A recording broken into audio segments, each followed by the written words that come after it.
দেবদেবীর পূজার্চনায় বিভিন্ন সুন্দর ও সুগন্ধি ফুল ব্যবহৃত হয়। কদম্ব ফুল দেখতে সুন্দর ও মনমোহক হলেও পুজোয় এই ফুলের ব্যবহার বিশেষ লক্ষ্য করা যায় না। তবে কদম্ব গাছের ধর্মীয় মাহাত্ম্য রয়েছে। মনে করা হয় এই গাছ কৃষ্ণের অত্যন্ত প্রিয়। কৃষ্ণ প্রায়ই কদম্ব গাছে বসতেন। বাড়িতে কদম্ব গাছ লাগালে কি সুফল পেতে পারেন, পাশাপাশি কদম্ব ফুলের উপায়ে জীবনে কিভাবে সুখ সমৃদ্ধি আনা যায় তা জেনে নিন এখানে।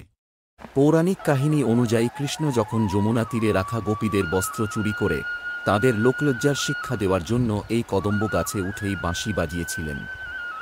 আজও যমুনা তীরে নিধিবনের কাছে এই কদম্ব গাছ দর্শন করতে যান অনেকে। কৃষ্ণের প্রিয় কদম্ব গাছ বাড়িতে লাগানো শুভ। বাড়ির বাইরে এই গাছ লাগাতে পারেন। এর ফলে শুভ ফল লাভ করা যায়। বাস্তুশাস্ত্র অনুযায়ী কদম্ব গাছকে বাড়ির দক্ষিণ পশ্চিম, পশ্চিম বা দক্ষিণ দিকে লাগানো শুভ। এছাড়াও অশোক গাছের পাশে কদম গাছ লাগানো শুভ। বৃহস্পতির দোষ থেকে মুক্তি।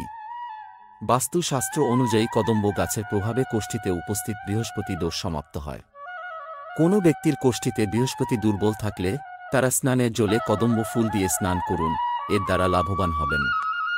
অন্যদিকে ভাদ্রপদ নক্ষত্রে কদম্ব গাছের নিয়ম মেনে পুজো করুন। তারপর গাছের পরিক্রমা করুন, এর দ্বারা লাভান্বিত হবেন। যদি ভিডিওটি ভালো লেগে থাকে তাহলে লাইক সাবস্ক্রাইব করে দেবেন। ধন্যবাদ।